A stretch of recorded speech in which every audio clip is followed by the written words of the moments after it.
สามประการอันมีพระพุทธพระธรรมพระสงฆ์อันเป็นสรณะที่พึ่งที่เคารพนับถืออันสูงสุดในชีวิตกราบคารวะแทบใต้ไวยสาปารมีธรรมพระมหาเถรานุเถระ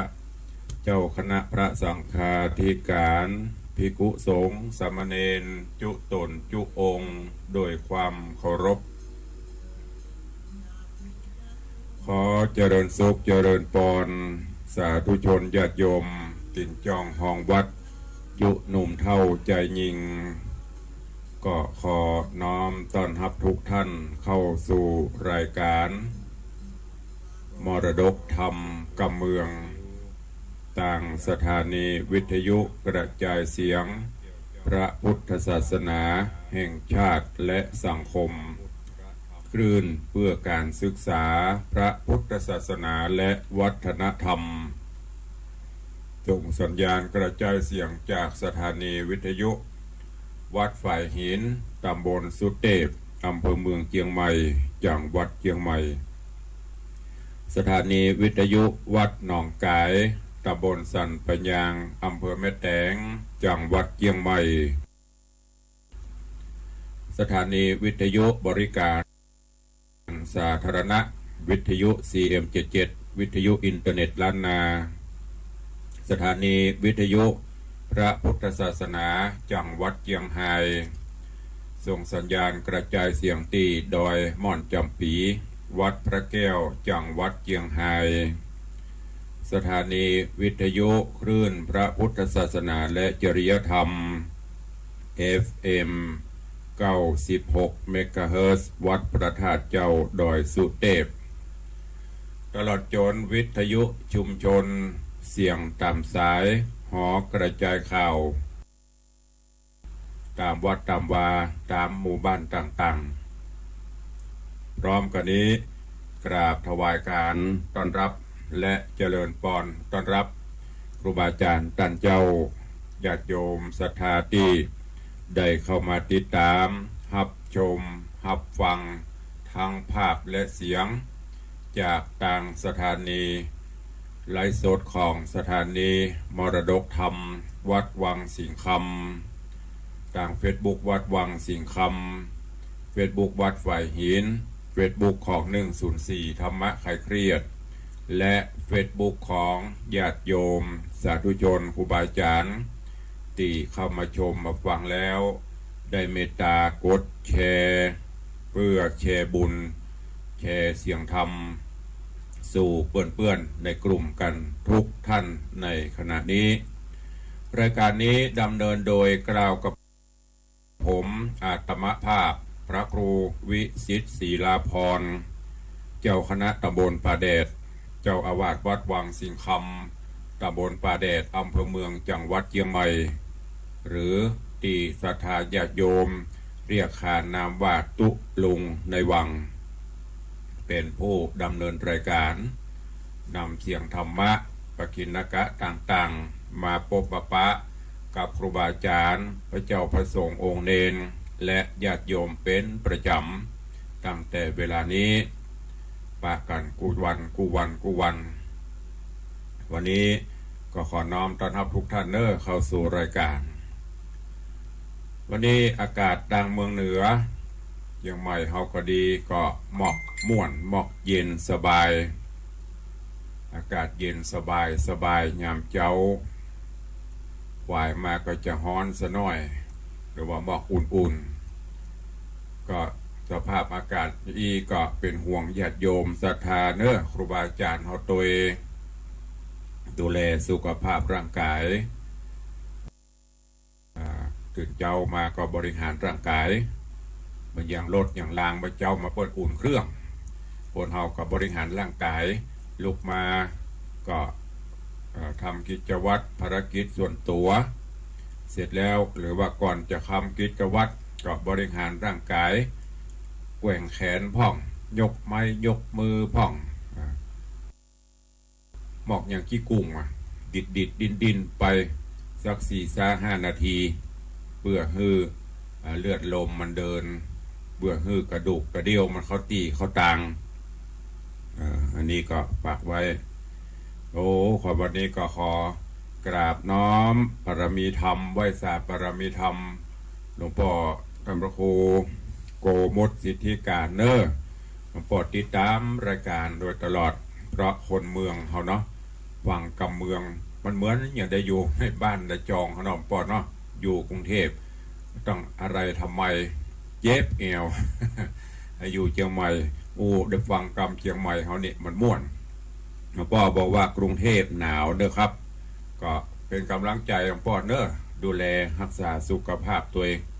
ลูกศิษย์ลูกหาก็เป็นห่วงครูบาอาจารย์ดูแลรักษาตัวเองตัวนี้หลวงพ่อก็คงจะเดินทางบ่อยหันไปจะไล่สด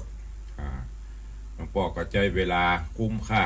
อยู่ในรถในรางอยู่วัดอยู่วาก็นำเสียงธรรมสู่ญาติโยมอยู่โดยตลอดเนอะภัยที่เข้าไปพอเปิ้นเฟซบุ๊กของเปิ้นก็ดีไลน์ของเปิ้นก็ดีเปิ้นจะห้องว่าพอดรหรือพระด็อกเตอร์โกมุตเข้าไปพอไปชมไปให้กำลังใจได้เนอะก่อนที่จะได้ฟังน้ำฟังธรรมกันก็ตักได้ครูบาอาจารย์และญาติโยมตั้งหน้าเฟซก่อนเนาะส่วนตั้งบ้านก็เดี๋ยวใต้รายการเฮาก้อยตักตายกันดังที่ได้ปฏิบัติกันมาขอเจริญปอนต้อนรับคุณโยมทองคำพิบงคำเจริญปอนต้อนรับคุณโยมจรัญสุธาเนอะจากดอยแตนพระผาหลวงโยมยายเพลินเปื้อนเกษตรไวยสาเจ้าเจริญปอนโยมปีจัญญาฟองซักน้อมกราบไวยสาเจริญปอนเนอะแล้วก็เจริญปอนคุณโยมพิรุณพักดีช่วงนี้บหันเข้าป่าเนาะ คุณเตือไปเก็บเห็ดไปเก็บของป่าโอ้สุขภาพพอดีเนอะพี่รุณนี่นะ เพราะว่ากินของพื้นบ้านด้านนาเฮาเศรษฐกิจพอเพียงเจริญปอนโยมชอนจันสอนคำเนอะชนจันสอนคำใบสาสาตุเจริญพรคุณโยมอัมพลรัตากำลังเข้าชมกราบใบสาปรมีธรรมพระเดชพระคุณหลวงพ่อท่านพระครูโกมุตสิทธิการหลวงพ่อได้ฟังได้ดูติดตามรายการโดยตลอดโยมพิรูณพักดีบอกว่าเวียงหนาวก็ครับบ้านดอยหนาวขนาดเนอะทางดอยนี่จะหนาวในเวียงในวังนี่บอกอุ่นนะบอกอุ่นๆนะตุลงยังตื่นเจ้ามาบอกตีสี่ปลายและส่งน้ำเย็นสบายคำว่าตุลงอาบน้ำอุ่นไม่อุ่นเย็นนะอยู่ในโอ่งโดยเห็นนะ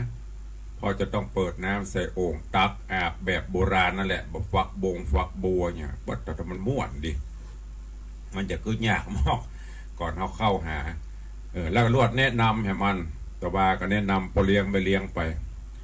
การที่เขาเข้าน้ำอาบท่าเนาะครูบาอาจารย์เขาเจ้าห้องส่งน้ำอันดับแรกเข้าไปก็ยืนสักกรรมเสร็จเรียบร้อยก็ตักน้ำราดหรือว่าหดตีนขึ้นมาแข้งมาขาก่อนจากนั้นก็ค่อยล้างหน้าล้างตาคือมันปรับอุณหภูมิก่อนจะไปโจโลเข้าไปแผ่ตักน้ำหดหัวลงสว่าอันนั้นน่ะมันจะช็อกเนอะมันจะช็อกก็อุณหภูมิในร่างกายเฮากับน้ำมันยังมาตานเข้ากันเตื้ออันเนี้ยเป็นเกรดความหูบางท่านก็อาจจะหูละวันนี้ตุลุงก็เอามามาแนะนำเพราะว่าก็ได้อ่านมานั่นแหละแล้วก็เอามาใช้ถึงวันนี้ก็ใช้ก่อนที่เขาจะอาบน้ำส่งน้ำทำกิจอย่างนี้เข้าห้องน้ำต้องคือมันไปปรับเพราะอุณหภูมิตั้งในน้ำห้องน้ำมันจะเย็นตอนนอกนี่มันจะเหมาะอุ่นพอเข้าไปแล้วร่างกายเขาต้องไปปรับอุณหภูมินะห้ามกรรมที่เขาได้ยินข่าวไปไหนมาฮ้อนๆแล้วก็ไปอาบน้ำนั่นน่ะเป็นเส้นเลือดแตกพองเพราะมันความดันมันปื้ดขึ้นอันนี้เป็นเกรดความหูเนอะพ่ออุ้ยแม่อุ้ยอีพ่อยแม่ก็เหมือนกันฟังแล้วก็โอ้ถ้าจะแตะก็ลองเอาไปใจพอก่อนที่จะอาบน้ำอาบท่านะเอาน้ำโหดตั้งแต่หลังตีนขึ้นไปก่อน2 ก๊อก 3 ก๊อกถ้าเป็นฟักบัวก็เปิดโหดตั้งตีนจะไปฟังโหดหัวเตื้อแต่ส่วนมากเนี่ยเข้าไปปุ๊บมันจะโหดหัวลงก่อนนะอันนั้นแหละอันตราย แม้กระทั่งลุกมาก็มันก็จะลงจากเตียงนั่งแค่ก่อนเพราะเขานอนมาตลอดเป็นหลายชั่วโมงไงพอนอนเสร็จแล้วก็ลุกมานั่งแค่กำเลี้ยวซ้ายเลี้ยวขวาเสร็จแล้วก็ยืนลงจากเตียงมาก็ยืนแค่กำก็เนอะอันเนี้ยลูกหลานต้องฟ้องอีแม่มันอันนะตุลงลูกกับรวดอันนั้นตั้งสเลสลัมหัวขมำต่ำปุ๊บอวบตับปับนะลุกมาแล้วยืนแค่กำคือเลือดมันลงแข้งลงขามันเหมือนน้ำเราลองพอมันนอนแล้วเราจะปลุกมันขึ้นมันจะไหลอันนี้คือเคล็ดลับเล็กๆน้อยๆเนอะเป็นความรู้สามารถเอาไปใช้ได้ไม่หวงไม่สงวนลิขสิทธิ์พอแจ้งมาตุลงก็อ่านปะเอามาปฏิบัติหันประมันดีก็เอามาเล่าแนะนำให้ฟังยืนสกรรมแล้วก็ก๋วยเตี๋ยวหรือป้าอุ้ยแม่มอนอีป่อยแม่เฮาเวลาไปกินประตานก็เหมือนกันเตือทางวัดประตั้งเก้าอี้ไว้ฮือลุกจากเก้าอี้แล้วจะไปฟังเตียวยืนสกรรมยืนแล้วก็ก๋วยเตี๋ยวอันเนี้ยว่าไปไม่ได้กระทำมะนะได้กับหลายๆอย่างที่ตุลุงเอาฮือเนอะเอาไปใจเจริญพรโยมพลอยใจดีโยมพิมพ์โยมพลอยโยมแม่แสงปนนี่ก็ติดตามรับฟังตลอดก็อนุโมทนาด้วยเนอะหลวงพ่อธรรมครูโกมุตบอกว่าเจ้านี้วันนี้ฟังแล้วดีสัญญาณชัดเจนดีป่านปอถ้าเปิดเจ้าของแถมก็คือเพลงม่วนๆทูลพ่องการเกี่ยวพ่องสอนคิรีพ่องก็เอามาเปิดก่อนรายการเพื่อคือมันม่วนว่าเจ้าฟังอย่างแบบย้อนอดีตไปไผ่ที่อายุ50 40 50พวกนี้จะจำได้อยู่เพลงหมู่นี้นะมันมีสาระฟังและม่วนเจริญปอนโยมวุฒิชัยสมณะเนอกำลังรับฟังรับชมเจริญปอนท่านนายกเจริญคำยามาตัวเองนายกก็ตื่นเจ้าเพื่อจะต้องเตรียมเรื่องราวเตรียมกิจราชการต่างๆลุกเย้ามาสมองมันปลอดโปร่งคิดอย่างต่างๆทะลุปุโป่งดีเจริญปอนโยมอัมพลรัตตากำลังเข้ามาชมเจริญปอนปเลี้ยงธนวัฒน์แม่เลี้ยงทัดพิชาสุสิงคำเนอะปเลี้ยงบอกว่าตีนฟ้ายกอันนี้กรรมโบราณนะตีนฟ้ายกก็คือเริ่มรุ่งสางพอไปเนี่ยมันจะยกปิ่งละอันนี้พอตีนฟ้ายกกรรมโบราณประเก่าปอุ้ยแม่มอนอีปอยบนบอกโอ้ลูกเนอะวะตีนฟ้าไปยกแล้วนะเมาลับตายเขาเนอะเดี๋ยวนี้ละอ่อนมันหูอันนี้เป็นตีนฟ้ายกเพราะเมื่อคืนหุเมื่อวานผมเปิดไฟคืนหุวันค่ำแต่ก่อนนี้มันมีพอแสงสว่างตีนฟ้ายกอย่างถ้าเพิ่นจะเบิกเนตรหรือว่าสวดเบิกพระเนตรสมโพธิพระเจ้า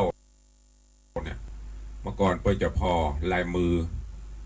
ถ้าหันลายมือนะเพิ่นก็จะเริ่มสวดเบิกเนตรละประเดี๋ยวนี้มันมีลายมือมันหันตลอดเป่งนี่เป็นเคสต่างๆดีพอเว้แม่มอนเขาเปิดเกิดใจอย่างพอเลี้ยงเนี่ยไปเขาตีนฟ้ายกมันเอาบลัมได้งี้แล้วเนอะตีนฟ้ายกนะเจริญปอนท่านนายกบอกว่าท่านนายกเจริญบอกว่าไวสาเนอร์อากาศเปลี่ยนไปรักษาสุขภาพด้วยนะครับเนอร์ด้วยความเป็นห่วงกำมวลเดียวกันเนอะท่านนายกก็เช่นเดียวกันญาติโยมทุกท่านนะครูบาอาจารย์เขาก็ดูแลสุขภาพกันตัวอันไหนที่จะดูแลได้ก็ดูแลกันตัวเนอะ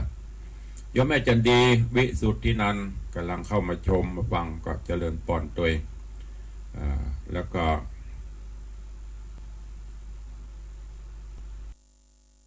โยมแม่จันดีบอกว่ากราบไหว้สาเจ้าเจริญปอนนะแม่เนอะโยมปีอภิบาลกราบไหว้สาครับตุลุงสาธุอนุโมทนายินดีต้อนรับทุกท่านเนอะเข้าสู่รายการมรดกธรรมกับเมืองเวลาก็มันอย่ามาบวยเนาะกำลังตักตายกับญาติโยมครูบาอาจารย์พอรับแป๊บผ่านไป20 กว่านาทีละอันบางทีเขานั่งท่านนะก่อนจะเข้ารายการนะเตียวไปเตียวมาท่านเบิ้ลนี่บางทีเขาเข้านั่งปุ๊บก็เดียวบวยละแป๊บนะยังไม่ได้ยักสักอย่างเด้อพอผ่านไปเกือบครึ่งชั่วโมงละโอ้มาละหนาวเมาลูกขวาย กำลังเข้ามาพอเลี้ยงสันปลาฝ้ายปลาม่วง ท่านเจ้าพระครูสิริวชิโรภาสเมาหนาวฮะเมาวันโผกับหลานท่านเด้อลูกขวายนี่ ขอน้อมต้อนรับผู้ท่านเข้าสู่รายการนะครับเด้อเอาละเนาะเวลาล่วงเลยไปนักแกก็เดี๋ยวเขาไปมาอู้มาจากกันแถมยกหนึ่งตั้งใต้รายการ พอบอกพอตักแต่เจ้าแล้วเซลเล่นปากะจะได้ค่อยหัวเมื่อกี้พอตื่นจะเมื่อตี 3 ตี 4กันแล้วเนาะลูกทำวัดสวดมนต์กันละวันนี้ทำเรื่องใหม่สดร้อนมาเตดฮือฟังในธรรมเทศนาปื้นเมืองเหนือเรื่องหูกฟ้าแมงคานหูกฟ้าแมงคานอันเป็นผูกที่ 1ตอนที่ 1ขอนิมนต์และเจริญปอนเจิญทุกท่านเนอะติดตามรับฟังณโอกาสบัดนี้แล้วท้ายรายการไผ่ประโคตรประค่ายใบย้ายไปไหนก้อยมาตักมาตอกันคำท้ายรายการณโอกาสบัดนี้ นะโมตัสสะภะคะวะโตอะระหะโตสัมมาสัมพุทธัสสะ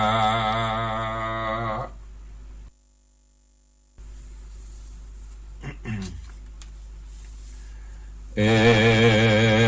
วัมเมสุตังเอกังสามายังภะคะวาสาวัตถิยังวิหารติเจตวะเนอนาถาเป็นเดกัสสะอาราเมกัมมีตนว่าเอวัมเมสุตังดังนี้เป็นเก้าอันมหาอนันตะเห็นเจ้าหากได้สดับมาจากโมกข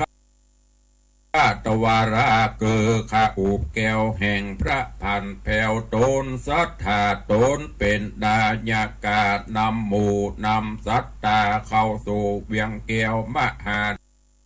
เนรปานเฮือได้ข้ามโป้นจากโอคะสงสารวัตตะโลกเฮือโป้นจากทุกโศกตั้งมวลมีความสุขตั้งมวลเตี้ยงเตาและขอปะหุจะนาตั้งลายตั้งยิงและใจตะลำแล้วแถวเท่าตั้งหมู่ปราชเจ้าสังฆาอันกลับมาสู่วัดในจูงแปลงใจอยู่งามชื่นจอยอย่าได้ไฟหอยอะไรยังสับประการใดแต่เล่าขอนิดนั่งเฝ้าฟังไปยังพระธรรมไขสอนสั่งแห่งองค์พระพุทธทางเป็นเจ้าตั้งแต่เก่าตราบถึงไปเพื่อโสดเสียงนิใหญ่อย่าขาดอย่าได้ประมาทลาสาตั้งจิตโสตาแล้วพิจารณาหือทีก็จะได้หูที่อันเป็นบาปและเป็นบุญและอันเป็นกุลและเป็นโตดจงหูแจงโสดตามธรรมอย่าอวดอู้จากรรมน้อยใหญ่จักเป็นตีหลักไล่หูคนฟังอันนั่งอยู่ไปหลังและไปหน้าจักเป็นกรรมหยาบญาติตนก้อยอดทนฟังไปตามตำนองธรรมเทศแล้วสังเกตเลือกเอาไว้เป็นปิ่นเตาแบบเบานำต้นไหลเข้าสู่ทางธรรมดังพระองค์คำกล่าววัดสอนกล่าวนิทานเล่าโบราณดังโบราณอาจารย์ก่อนเก่าตาหาก่อนไกลเราสืบสายมาดังจะ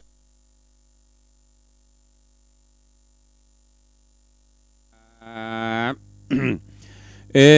กังสะมะยังมีในกาละคาบนึ่งใส่ปางเมื่อพระเงาไทยสัพปัญโยต้นเป็นครูเอกอังนำสัตคำตาต่างสงสารยังพงสถิตสำรันยังอยู่ในแก้วกูเจตวันเป็นอารามอันตานเศรษฐีนามมีนามชื่อมีกล่าวไว้ว่าอนาถาเป็นเดกาเศรษฐีหากเป็นผู้มีศรัทธาดีบ่เศร้าได้สัตว์ละเขาของสร้างเป็นตันทะวายแก่พระจินนะมันผ่านเผากับตังพระสังฆเจ้าสาวกาอันมีใกล้เมืองสาวัตถีใหญ่กว้างเป็นสถานตีหุ้มไฟอ่างแก่ประชาตั้งเต้าพญาตั้งมวลเขาหากจวนกันบอกขาดเปื่อฟังพุทธโอวาทคำสอนแห่งพระจินนะวรที่ใบตุกเมื่อใส่ดิเลอาทากาเลนายกาละยามนั้นส่วนอันว่าเจ้าภิกขุตั้งหลายอันอยู่ตามกุฏิใหญ่เป็นถอยมีบ่อน้อยนำหน้าก้อนถึงยามตะวันบ่ายลาก็ปากันมาพร้อมหน้าอยู่โรงธรรมอันโต๊ะแต่งดาตำไว้แล้วยังอาจสนาเกี่ยวปันลังการเพื่อจักฮือสัพปัญโยตัญญาณวิโรธมานั่งโพธิเทศนาธรรมเป็นอาจินกรรมก่อนเก่าตามสืบเจือเผ่าโปธาก้อนภิกขุสังฆามวลหมู่มาพร้อมกันอยู่โรงธรรมสภาก็นั่งอยู่ทาพระสัทธาผ่านเพวก็มาอาจจะสอดแซวเสียงกันกับโดยหมู่ภิกขุผู้มาอยู่ที่หันในขอบคันธรรมศาลาวาอาวุโสดูกาลาตันตั้งหลายเฮยมวลโบอันว่าตนแห่งคานี้หากมาสังกายังฝูงหมู่ปัจจายิ่งใจน้อยใหญ่ฝูงมีใจไฟศรัทธาแล้วได้ป่าเอาการน้อมนำมายังกันทะบุพามาลาดวงดอกตั้งเข้าตอกใส่เตียนสีจัดแต่งดาดีเป็นถอยปักซ่อมอ่านห้อยเป็นตรา ก็เพื่อจักปูจาสู่มายังองค์พระสัทธาพุทธเจ้าพระธรรมเล่าและหมู่สังฆาต่างฝูงครูบาอาจารย์เจ้าต่างพ่อแม่เท่าปู่ย่าลุงอามีองค์พระพุทธาเป็นเก้าเพื่อขอลดขมาโปรดโทษหน่อยใหญ่บ่ฮือเป็นกรรมเวรไปนะเหตุนี้แหละตัวแห่งข้าจริงสังกาใจว่าจากปีประโยชนะอันใดแต่เราจะล่วงสุดไปเขาก็มาผูกมือปะควันตือแต่ใส่อันนี้แหละใส่จักมีเหตุแห่งขอบเขตลีดโบราณเจราการละนานแต่เก่าตัวแห่งข้าเต้าสังกาแต่และว่าอันอัฏฐานังสัทธา ยามนานพระพุทธเจ้าตนเป็นครูเก้านายกาอันนอนใส่ญาอยู่ในกันทะกุดีโสตัญญานมีผ่องแผ้วพระตนเกวศรัทธาได้ยินคำจากล่าวถอยโดยทิปะโสตาแห่งโตโหนกรรมอันภิกขุตนตั้งมวลกล่าวโอโจโหตนากันอยู่ในโรงธรรมตนพระองค์คำหูแล้วพระนอแก้วศรัทธาก็เสด็จดีลาญัวริญาตออกจากห้องราชกันทะกุเดมมีอาการดังพญาราชจะสีตัวองค์อาจอัญญัวริญาตจากธรรมกูหาคำพระจอมธรรมเสด็จไปสู่ในกลางหมู่สาวกาแล้วเสด็จขึ้นมานั่งอาสนะเต้นแก้วอันหมู่ภิกขุแต่งไว้แล้วสันดีเมื่อนั้นพระบุณีเจ้าก็มาย้อยแย้มโอดแก้วอันงามเรือง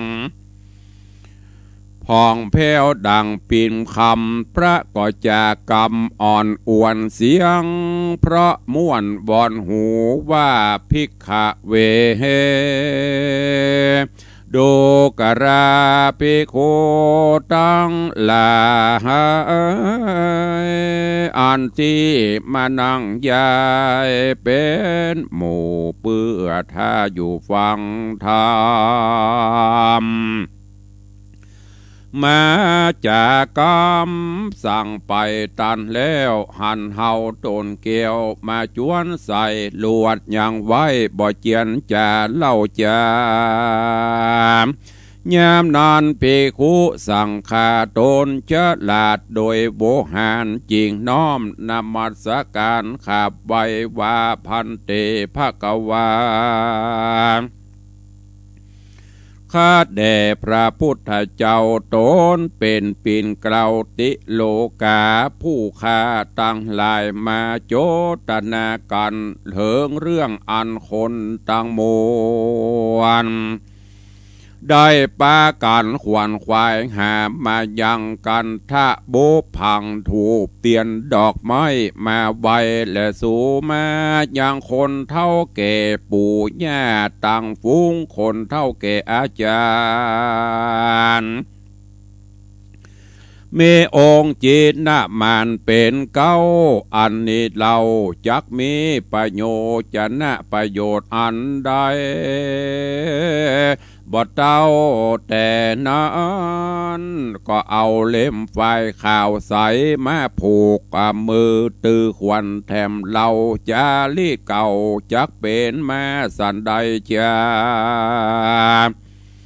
อาทานังศรัทธากันพระพุทธเจ้าได้หูแล้วจริงไข่ข้าอูบแก้วเตสนาว่าภิกขเว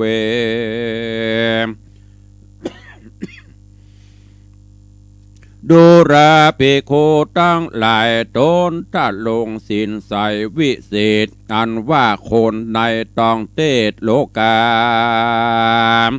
เตียนยอมกะตำสักการะปูจาและสูมากาละวะกันมาเตียงเตามัดมือเราเอาขวัญเป็นจารีตเก่านานมา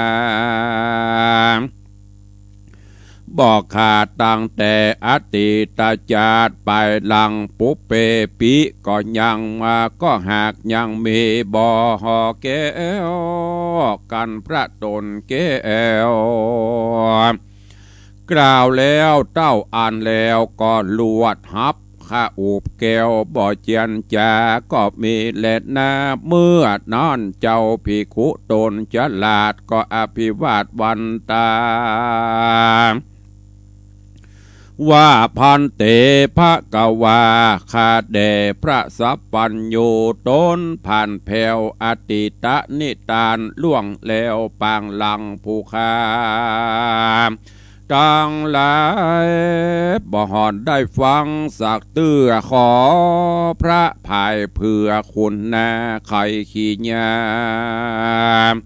อาติตานิตานปางหลังเหือผู้ขาต้องหลายฟังพ้องเตอะว่าอันวันนั้นแลอาถาน้อยกาละยามนอนอันว่าประสาทาอันมีมหากรุณาอันใหญ่จริงจักได้เทศนาเป็นบาลีกาถาว่าอติเตกาเลกิระภิกขเวปาราณสิยังธรรมกิตกา นามราจาราจังกาเลสิติดังเนวาภิกขเวดูราภิกขุตังลาหายตนทะลงสินใส่บ่อสะเอาอาติตะการก่อนเก่าเฮิงนานยังมีเมืองเจียงคานผ่องแผ่วพาโกดจื้อไว้ว่าเมืองปาลานาสีนกรมีเต้าผู้ทอนโยดใหญ่นำพากดไว้ว่าเต้าธรรมกิติกาหากสะวยเมืองปาลามิ่งกว่าอ่างส่วนนางเตวีแห่งพระเจ้าจ้างกิติกามีชื่อว่านางสุวรรณคำแดงเป็นอากาจญาแฝงไฟเอือแห่งพระนอนเนื้อธรรมกิติกา นากะลังส่วนอันว่าเมืองปัลลานาสีนั้นเล่าหากมีมหานาตีแม่น้ำใหญ่ไหลเวทไกลปุเลฝูงประชาจีสุขมากไพรฟ้าราชโจมบานมูลละผ่านลาหานเตียงเต้าทันยะเขาแปรออกเรือลายเครื่องก้าขายมีมาของหลายหลากเต็มกาดมีบอกขาดจุวันยามคนลามไหลจวนกันขึ้นลองเตียวสอดส่องก้าขายงัวควายหลายลามหลากโลดเกวียนสวาดแล่นสะสนมาอาจจะตั้งมวลหิแห่นเสียงจ้างแสนสะเขียนฝูงล้อเกวียนงัวต่างเสียงคนเตียวย่างนันเนืองฝูงเจ้าเมืองตัวลาตั้งหมู่พ่อกาแม่กามากหลวงลาให้พ้องสะไปหาบหิวพ้องก็มาหากติ้วก่อนไปพ้องกะไก่พ้องกะไก่ตามมักไฟใจถนัดนาเขาบ่อัตตะคัดสั่งสักญาติส่วนภัยญาอุบาทและโจรแมนบอกมาปานถูกต้องคนอยู่ในแห่งห้องเมืองปาลานาสีหากอยู่สุขสวัสดีเตียงเต่าก็เพราะบุญเจ้าราชกิติกาอ่อนอยู่สะเวยปัลลาโยดมากมีเสนาอำมาตย์แน่อยู่ฟ้าเอาตนเป็นเจ้าจอมธรรมอยู่บนหอคำอธิราชบ่มีขาดสักวันพญาธรรมกิติกาเจ้าฟ้าได้สะเวยแผ่นลาปุเรโดยเมธาสาราชจะทำ10 สิ่งบอกคอนลิงไก่กาปกห่มประจานราชฮืออยู่สุขสะอาดรุ่งเรืองไรก็มีแหละนาสาปีส่วนอันว่านางสุวรรณคำแดงเตวีนาไทยก็ทะรงศีลใส่บ่อสะเอา หากมีนางเหล่ากันแย่อันมีเนตตาชื่นจอยมีบอดน้อยนำแน่66,000กันแย่เวทเฝ้าทุกคำเจ้ายามวานบ่มีกาพันปัดพรากนางเตวีแม่เต้าหากสุขเกษมใจอยู่บนเวใจแย่ภาษาตุกเมื่อก็มีแลนากะลังเวปุลลังอันมาส่วนอันว่าเมืองปาลาณสีเป็นมหาปุรีใหญ่กว้างเป็นที่ฝ่ายอ้างแห่งประชา 101ภาษาร้อยหลังปอฝูงเจ้าฝูงจุมเต้านอเสนาและเต้าพญาต่างดาวหากมาชื่นยาวโทมนาถ้าว่าหายปันนาการแก่เต้าธรรมกิตติกาเครื่องปันนาของฝากเงินคำมากวัฏฐานจังของปุญจาพร้อมบาพร่ำพร้อมเขาหากตกแต่งย่อมนำมาถวายแก่องค์กษัตริย์เป็นเจ้าต้นภาพดาวเมืองปาราณสีบ่มีปุรีเมืองใดจักมารุ่งเรืองไรเพียบใดเต้าเมืองพญาเงาไทยธรรมกิตติกาจะเลนาราจังกาเลสีอันว่าพญาธรรมิกาธรรมกิตติกาได้สะบุยปาลาใหญ่กว้างสงเสพสั่งนั้นมาก็บ่มีโอรสปุตตาลูกเต้าอันจักมาสืบเอาแต่เมืองเต้าก็มีกรรมเครื่องบอดแล้วเหตุว่าใครใดนอกแก้วเจือกษัตราเต้าจิงโปงอาจยาหือโปกเป่าจักหือหมู่เต้าเสนามาปรึกษาที่ลงการจิงฮือตีกองนันตะเพรีเรียกร้องเสียงกองกองตัวเวียงวังแย้มนั่นอำมาตย์เสนาต้านเต่ารีบฟังเฝ้าเฮ้ามาปานโดยด่วนดันเร่งเห่ามาสู่ภาษาเต้าหอกคำแล้วโนบน้อมขาบจอมธรรมพระเจ้าวาเทวะคาเดมหาราชาเจ้าโตนเป็นปิ่นเกลาราชามีภารกิจอย่าอันใดด่วนหาเอาตนพระพ่อเต้าเครื่องใจสั่งได้ขอได้ไข่บอกข้าตั้งหลายแดดเตอว่าอันก็มีหันแหละนาอาถาเมื่อนันพญาธรรมกิติการาชจริงโอกาสจะไข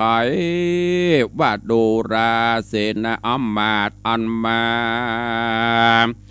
พร้อมหน้าได้ลงราชลงกันหังอันว่าตัวเฮานี่ใส่เพียบดังต้นไม้ตายคานเพราะว่าบ่มีลูกมีหลานสืบเยื่อเป็นห่างเหือมานานจริงมีองค์การใครได้ยังลูกแก้วไทยโอระสาไว้สืบแตนเมืองปารามิ่งกวางเป็นเจ้าจ้างสืบแตนเมืองเฮามีกรรมเขื่องดังนี้จริงได้บอกจี้แถลงไขขอบหมู่เสนาน้อยและอำมาตย์ผู้ฉลาดหูกำกวนสันใดและตนเฮาไทยจักใดลูกไว้สืบแตนปุรีภัยยังมีอย่าดีจุงบอกว่าอันยามนั้นอันว่าเสนาอำมาตย์ได้ยินเต่าราชไข่จาม ก็โจ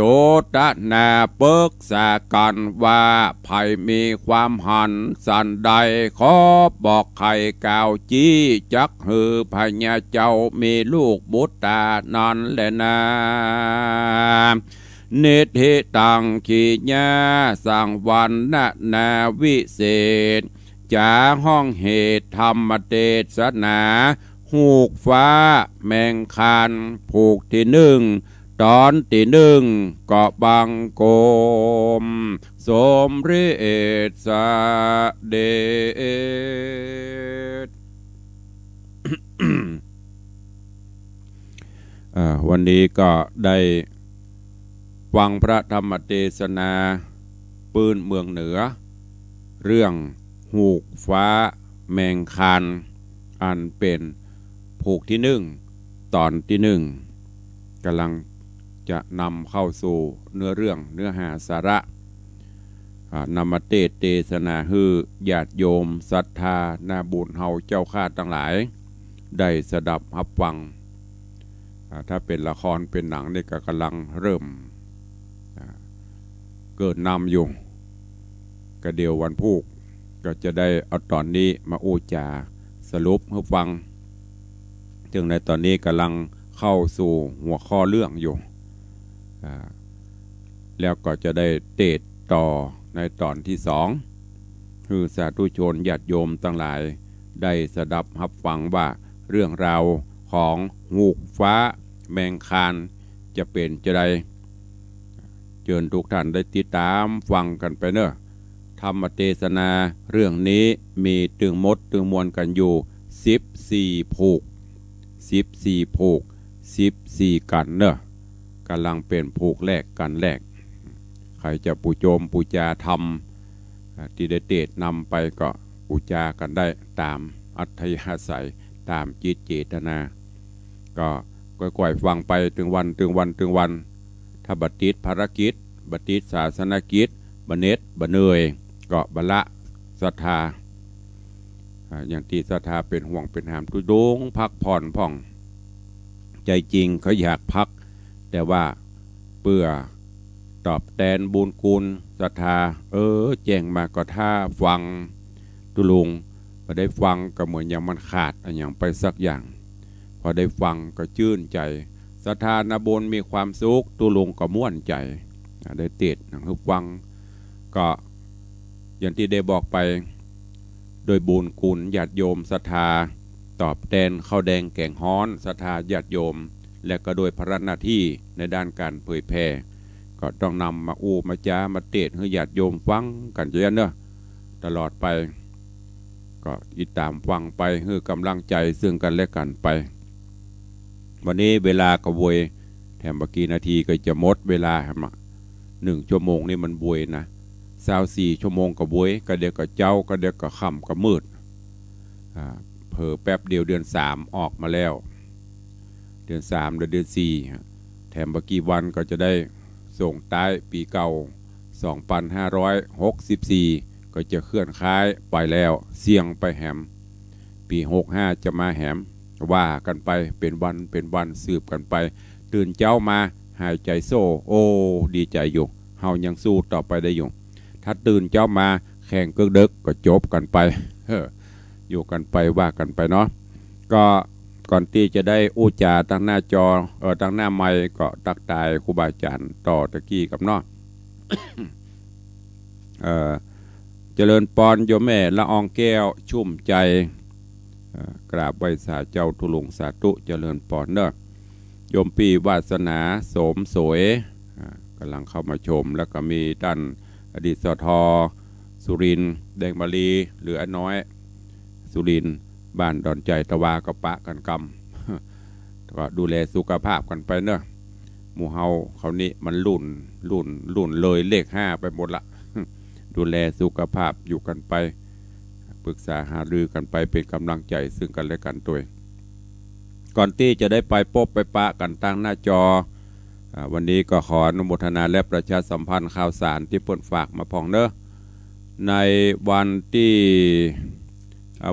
7วันพุธนี้ตีวัดตากระดาษเนอะ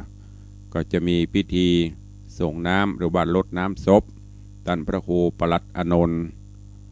อดีตท่านเจ้าอาวาสวัดตากระดาษได้ถึงแก่มรณภาพลง ได้2 วันมาละแต่ว่าติดวันสำคัญของชาติเพิ่นก็เก็บศพไว้ที่โรงพยาบาลก่อนวันพุธนี้จะได้อาราธนาสรีระสังขารปิกวัดตากระดาษตำบลฟ้าห้ามแล้วก็จะได้มีพิธีส่งน้ำรดน้ำศพแล้วก็บำเพ็ญกุศลก็เจริญปอนแจ้งลูกศิษย์ลูกหาศรัทธาญาติโยมได้รับทราบเนอะขอเชิญร่วมงานบำเพ็ญกุศลพระราชทานเพลิงศพท่านพระครูสุพัฒนกิจโสพลอดีตเจ้าคณะตำบลตาสลาหนองปะครั่งอดีตเจ้าอาวาสวัดหนองปะครั่ง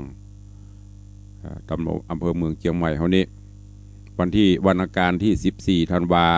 อาราธนาสรีระซากศพลงนอนบนปราสาทแล้วก็มีการบำเพ็ญตั้งแต่วันที่คืนวันที่14 15 16 17วันเสาร์ที่18ก็จะมีพิธีพระราชทานเพลิงศพเวลาประมาณบ่าย 3 โมงกินข้าวงายกับบำเพ็ญกุศลไปแล้วก็เผาประมาณบ่าย 3 โมงเนอะก็เจริญปอนเจิญทุกท่านร่วมกิจกรรมร่วมงานในคราวครั้งนี้โดยทั่วกันและก็วันที่9 ธันวาที่วัดดอนแก้วตำบลดอนแก้วอำเภอสระปีก็เชิญร่วมงานทำบุญประเพณีส่งน้ำพระธาตุเจ้าเจดีย์ของวัดดอนแก้วเนอะไปร่วมงานกันวันที่9 ธันวาเช่นเดียวกันที่สถานีวิทยุวัดไฟหินเฮาเนอร์ก็จะมีงานทำบุญสถานีวิทยุแล้วก็ทอดผ้าป่าบำรุงสถานีเจริญปอนเชิญชวนทุกท่านได้ร่วมทำบุญโดยพร้อมกันเนอะตะกี้ทางอาจารย์พระครูอภิวัฒนวิกรมก็ประชาสัมพันธ์ไปใครจะร่วมทำบุญสถานีในตอนนี้ก็มีตีแจ้งร่วมผ่านมาตังตุลุง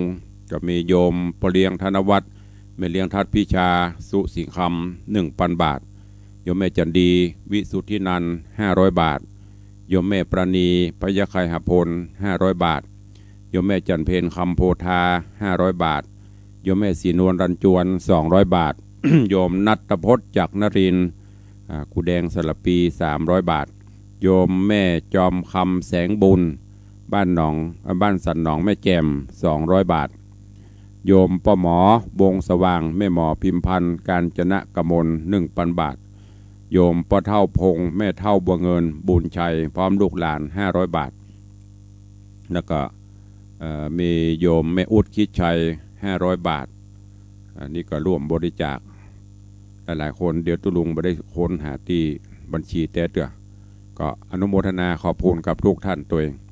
ในส่วนของวัดวังสิงคำก็จะได้จัดกิจกรรมทำบุญส่งท้ายปีเก่าต้อนรับปีใหม่และถวายทานต้นพระป่ากล่องเงินว่าต้นเงินต้นทองต้นเพชรเนอะต้นเงินต้นทองต้นเพชรจะได้ร่วมถวายทานส่งท้ายปีเก่าต้อนรับปีใหม่เพื่อสมทบกองทุนนิธิวิสิตศรีลาภรณ์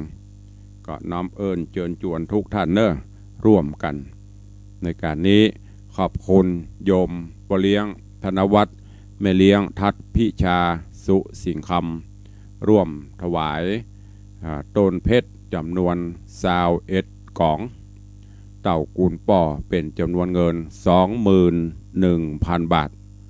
พร้อมตะวาได้มาถวายเรียบร้อยพร้อมกับผักไม้ไส้เครื่องอุปโภคบริโภคเป็นที่เรียบร้อยไปขออนุโมทนาบุญตัวเองขอบคุณอนุโมทนาบุญกับโยมแม่ปั่นมีงานพร้อมป้าหนานแล้วก็ลูกหลานครอบครัว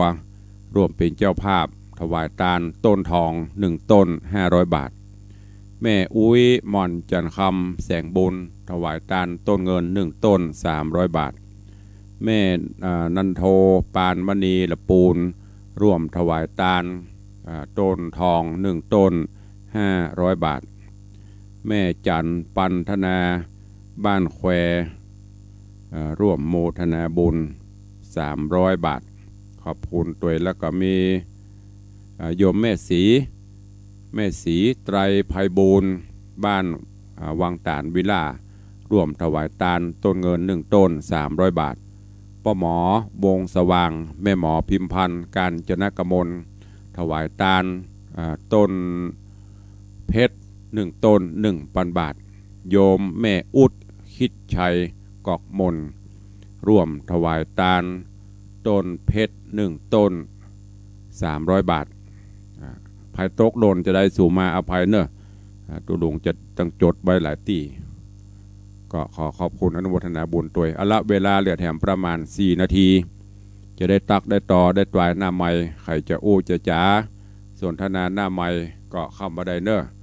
0817836540จะร่วมโมทนาบุญแจ้งความจำนงได้ทุกรายการ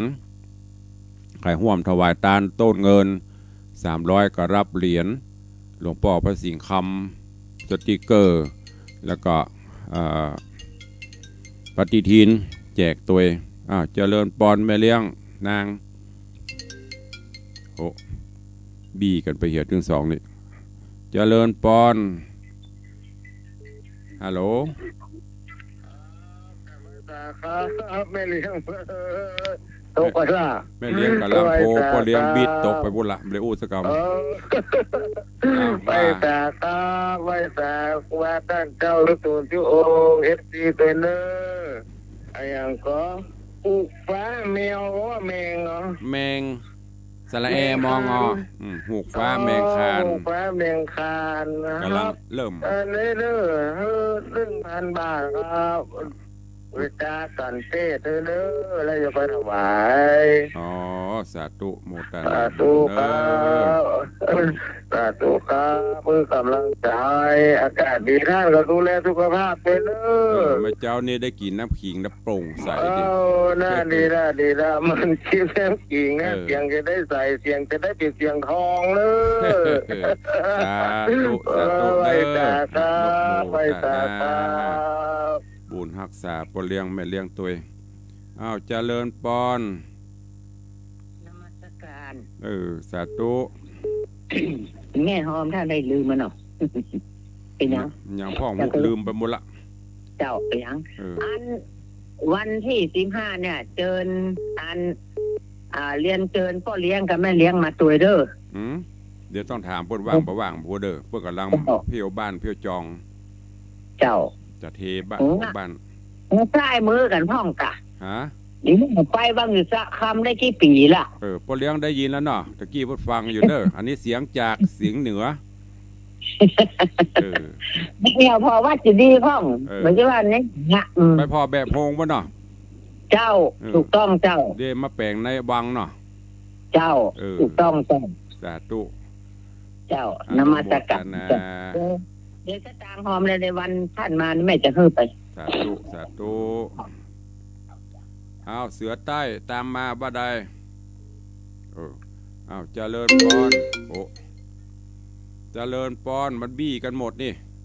เอาลูกกันเอาใครจะอู้แตนตันเอาว่าจะนมัสการเจ้าท่านข้า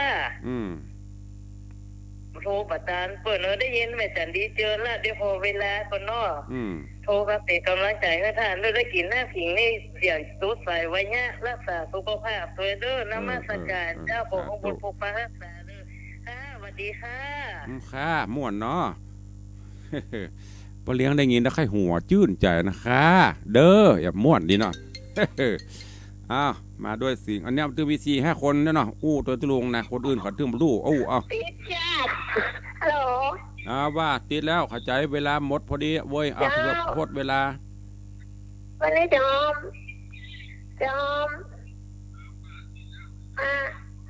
โด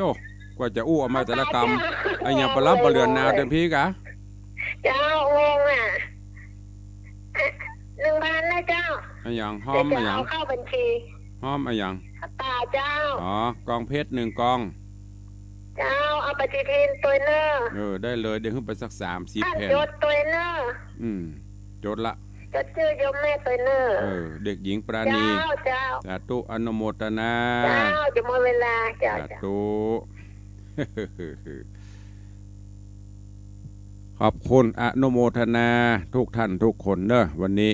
ขอบคุณยมแม่ปราณีพยัคฆ์ไคหพลร่วมโมทนาบุญพระป่ากองเพชร1 กองขอแม่จันดีนี่หอมไอ้อย่างลืมไปละที่โจทย์ไว้มีการทำ500 สถานี500และอันใหม่นี่อย่างลืมไปละ เดี๋ยวก็ว่ากันทำกรรมเวลาหมดเวลาเลยเวลาเกือบ5 นาทีแล้วเนาะเดี๋ยวพอจะว่าหันมาเปิ้นใจดีเป็นล้ำเวลาเปิ้นวันนี้ก็ขอนำรายการจากครูบาอาจารย์ท่านเจ้าพระเจ้าพระสงฆ์ไปก่อนเนาะปะกันใหม่วันต่อไปอยู่ดีมีสุขเหมือนกันจุตนจุองค์จุผู้จุโขนเนอจัตตาโรธรรมาวัตันติอายุวันโนสุขังปะลังเพลงหายไปไหนหุ่น